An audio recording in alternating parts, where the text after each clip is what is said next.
This is In Between. I'm doing something special today. It's not ancient archaeology, but it's artology. Artology. Artology, art, and logy is wisdom. So it's going to be about art. Some of the art I see around the city of Jerusalem as I'm passing by on the bus or walking by foot. So we're going to see some architecture, we're going to see some art, and we're going to see some mosaics. So enjoy this new segment of a different subject altogether. Here we are at the Davidka Square. This war memorial was from the Independence War in 1948. It was designed by Asher Hiram. The handmade mortar was used by the Haganah forces. The scripture in Hebrew is from 2 Kings chapter 19, verse 34. For I will defend this city to save it.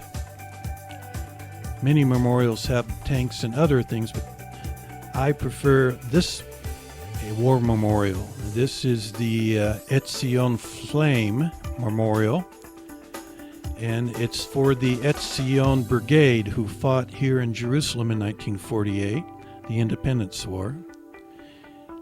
You see the copper inside the flame and the chrome outside of the flame. There are 7 tongues of flame that are bound together. Gidon Geritz was the sculptor who dedicated it in 2011. I love the way it twists around like that, like a whirlwind. And from different sides, you look like it almost looks like a tornado or the burning bush. Here is the actual memorial plaques.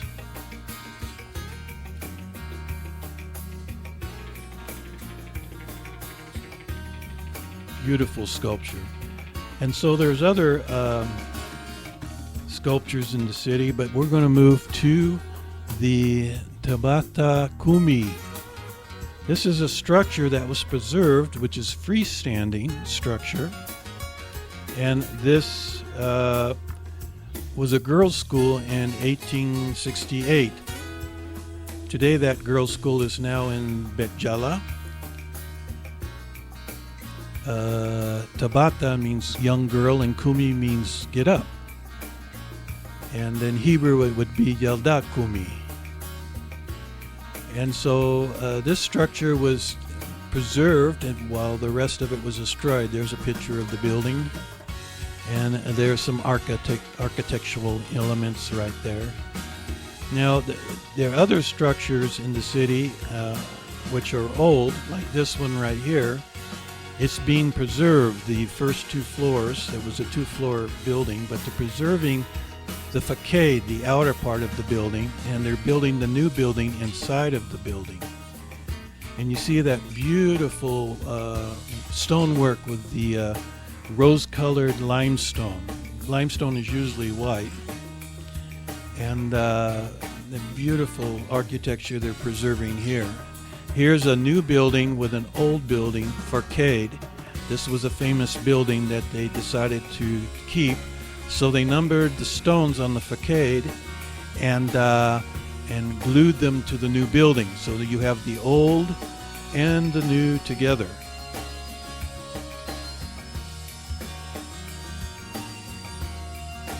So here's the windmill, the Montefort windmill in 1857. Moses Montefort was a Jewish British banker. He had many projects in the land and built many different factories and hospitals.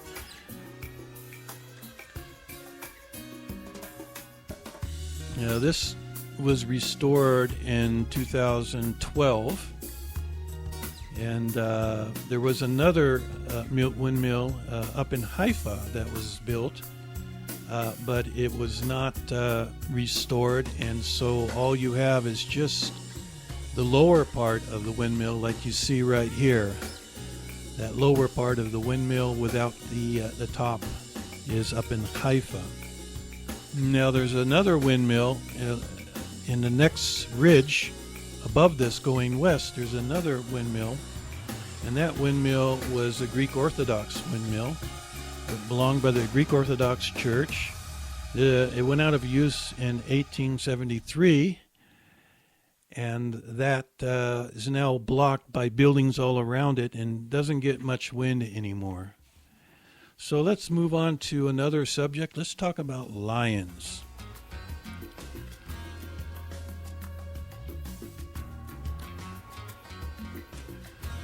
So this lion was made by Simcha Jan Oner back in the 1800s. And this building served as the home of the British consulate, is now a police station. And then here's this, they had a fundraiser. They had cement lion sculptures, and they were painted by famous artists and nonprofits and youth groups. And 82 of these lions, some standing, some sitting, and some laying down. And for 6 months it was in a plaza, and these people worked on these lions. And after 6 months that was sold off, and the money was given to charities. So this lion looked similar. This is what the lion looked like 23 years ago. All the dust and rain and sand has blown off the paint, but it was very beautiful back then, still sitting in this park. The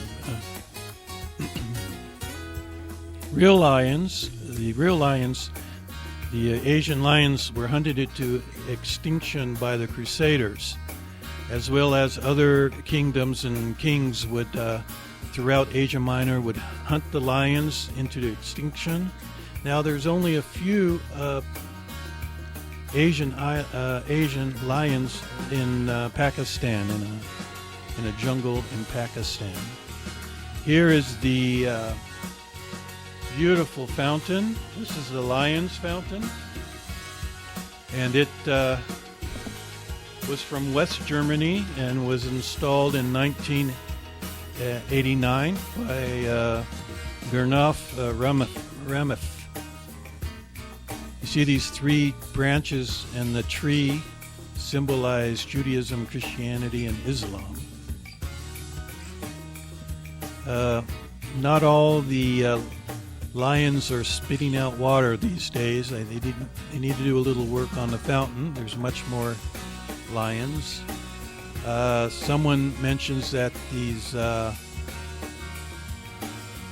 actually roses, but they actually look to me more like tulips or water lilies.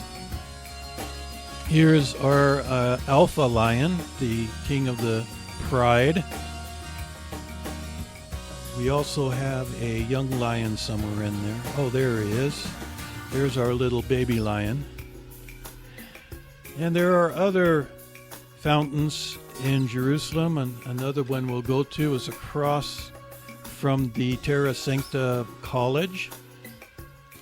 This is called the Safat Square, which means French in Hebrew, but later on it was called the Paris Square because this fountain was donated by the city of Paris, and that was in 2007.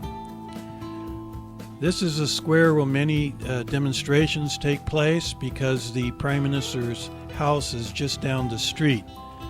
This had to be remodeled because the fountain was too high and the pool below it was too small, and all the water would blow out from the wind and hit pedestrians and cars. So now we have a much larger fountain in this square. Here's a little waterfall. This is in the Gan HaMenorah, which is now called Gan HaSus. This Sus was made by Oscar Yilgits from Slovenia. And now here we have the Knesset Museum. This is the old Knesset from 1950 to 66, and they moved that to the Givat Ram. And next to that was that garden we were just in, called the Horse Garden. It was called the Menorah Garden, but the menorah was moved to the Knesset. It's right across from the Knesset. It was made by Beno El-Ken in 1956, a gift to the Knesset from the UK Parliament. Has biblical history, Jewish history, Holocaust, all these little items you see there. It is a national symbol of Israel. Now this one right here is called The Car in the Sun by Gabriel Kesmer in 2000. It's reinforced fiberglass and steel. There you see the fiberglass. I was trying to figure out what kind of car it was from the back end, or maybe from the front end. Can anyone out there tell me what kind of car would have been under this this tarp if it was a real car? Anyhow, this is called The Rainbow by Lev Sirkin. This is in 1974. Beautiful mosaic. It was the on the side of a building called the Bezic Phone Exchange, and they tore down the building and put it on this freestanding wall. Behind it you see a playground. It also works as a sound block from the traffic. And he's had 30 mosaics in Israel and many more all over the world. And we have the rainbow with all the round circles, heavens and earth, and then you have kind of wave-looking styles of waves swinging back and forth, and then you have the rainbow. And then down below you see circles within a circle, the chaos from the flood.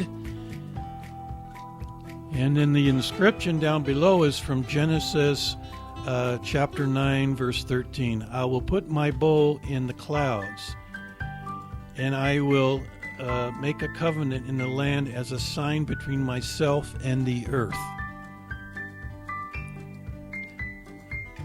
There's the inscription in Hebrew, Bencha u ben haaretz.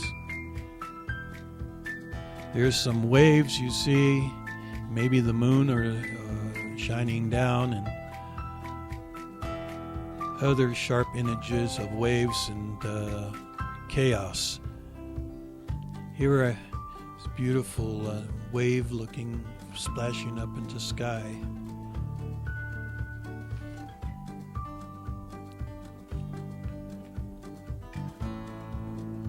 This is one of my favorite things to walk by. I go by this daily. Look at those beautiful tiles to inset all those pieces. Thousands of pieces of tile. This was cut apart and put back together after they tore down the building. Imagine putting it all back together. Not each piece, but each section. So here we are at the end of the rainbow. I don't see a pot of gold. That's an old Irish tradition, a pot of gold. A beautiful mosaic, beautiful colors. There's another mosaic which we want to visit after this. It's called the pomegranate. And so here we are at the Haas Promenade, overlooking the old city. Here's a couple little kids playing the piano.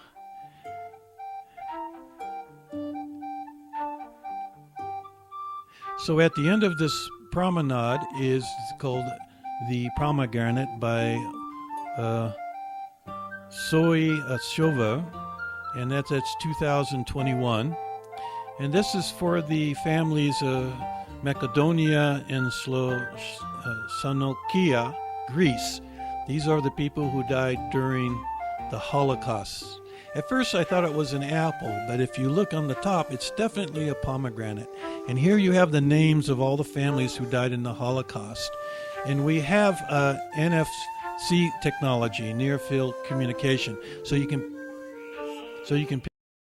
So that ends this segment on Artology, and I hope you enjoyed the beauty of all these structures. This is Peter Posen for In Between.